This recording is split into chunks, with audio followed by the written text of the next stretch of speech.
Assalamualaikum warahmatullahi wabarakatuh. Kami dari kelompok 12 dengan anggota 1 Hajun Nadifa 1961347, 2 Husnul Musti Aisyah 1961370, 3 Susi Ambarwati dengan NIM 1961376, 4 Dwi Sikta Aji 1961380. Di sini kami akan membahas materi Digital Business Service Implementation and Optimization. Implementasi dan optimalisasi layanan bisnis digital. Meningkatnya penggunaan layanan bisnis digital berbasis web telah membuat konsep pemeliharaan menjadi kurang berguna, karena hal ini menunjukkan bahwa perubahan terbatas pada peningkatan kinerja dan perbaikan baik.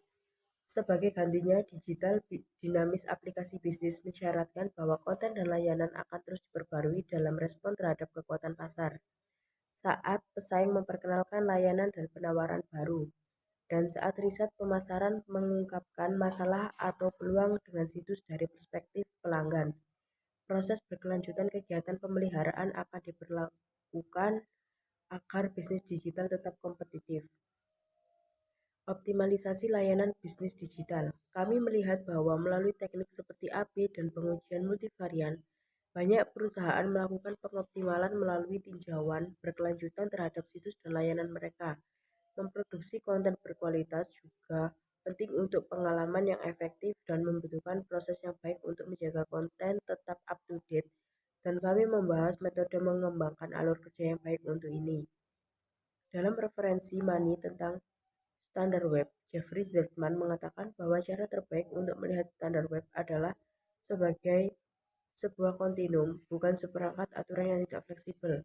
Dukungan lintas browser tergantung pada standar yang digunakan dan bagaimana penerapannya. Sebelum implementasi, daftar browser dan versi harus ditargetkan dan kemudian diuji menggunakan alat seperti browser source. Meningkatkan aksesibilitas, pengguna dapat lebih mudah mengonfigurasi tampilan atau suara situs menggunakan browser dan alat pendukung aksesibilitas lainnya. Situs lebih cenderung ditampilkan pada berbagai platform akses seperti PDA dan ponsel cerdas.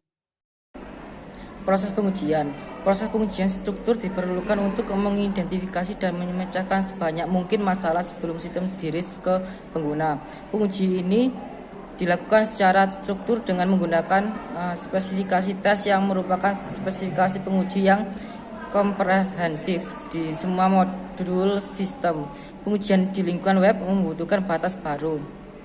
Sayangnya, daftar kendala panjang dan kadang-kadang diabaikan. Untuk efek bencana, pengecer menggunakan grafis kompleks untuk menampilkan pakaian yang perlu memakan waktu untuk digunakan pengunjung situs. Jika ada 1000 calon pengguna situs e-niaga, semua batasan desain berikut dapat mengecualikan proporsi.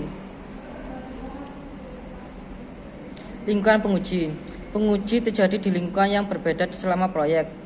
Prototipe diuji dalam pengembangan lingkungan yang melibatkan data pengunjung, pengujian pemrograman di seluruh jaringan pada server bersamaan.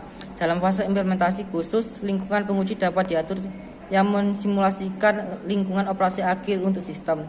Lingkungan penguji ini akan digunakan untuk melatih dan pengujian menggunakan pengguna awal dan untuk pengujian sistem. Akhirnya, produksi atau hidup lingkungan adalah di mana sistem akan digunakan secara operasional. Ini akan digunakan untuk pengguna pengujian, penerimaan, dan ketika sistem menjadi hidup. Membuat database dan migrasi data. Aspek terakhir yang harus disebut dan sering dilemakan adalah data migrasi untuk sistem e-commerce untuk bank. Misalnya, ini akan melibatkan transferring atau mengekspor data pelanggan yang sudah ada dan mengekspor ke sistem baru. Ini kadang-kadang juga disebut sebagai mengisi database. Sebagai alternatif, lapisan layer dapat diatur sedemikian rupa sehingga sistem baru mengakses pelanggan dan basis data lama yang asli. Sebelum migrasi terjadi, anggota tim pengembangan yang dikenal sebagai administrator database juga perlu membuat database e-commerce. Perencanaan dan penyebaran. Rencana penyebaran diperlukan untuk menempatkan infrastruktur perangkat keras dan perangkat lunak pada waktunya untuk pengujian penerimaan pengguna.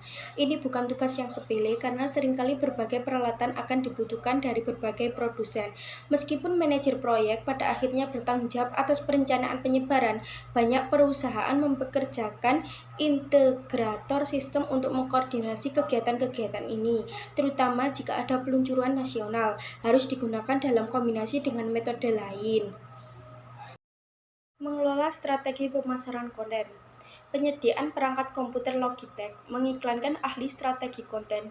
Deskripsi pekerjaan untuk ahli strategi konten di perusahaan besar ini membantu menunjukkan kepada kita aspek kunci dari strategi konten.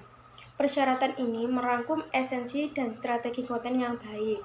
Kualitas konten ditingkatkan melalui proses berkelanjutan yang menerapkan analitik dan kepuasan pelanggan, mengintegrasi copyware, desain dan implementasi platform web, komunikasi pemasaran, sumber daya atau tim PR atau SEO, mendukung tujuan dan esensi merek perusahaan.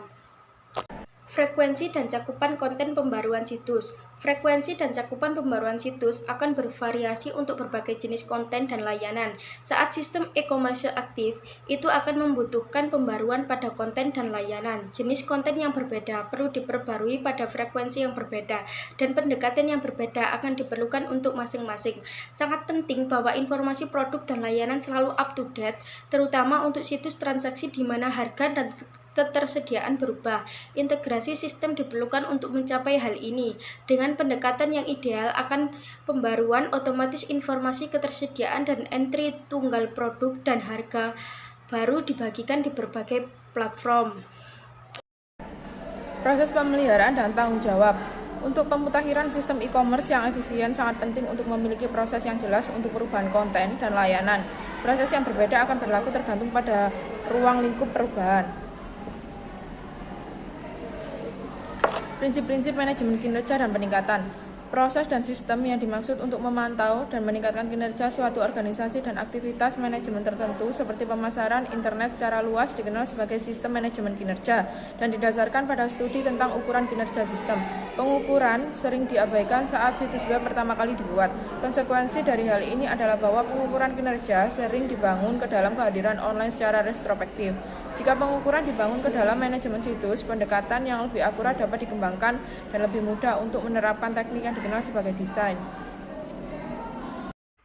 Baik, terima kasih. Sekian presentasi dari kami. Wassalamualaikum warahmatullahi wabarakatuh.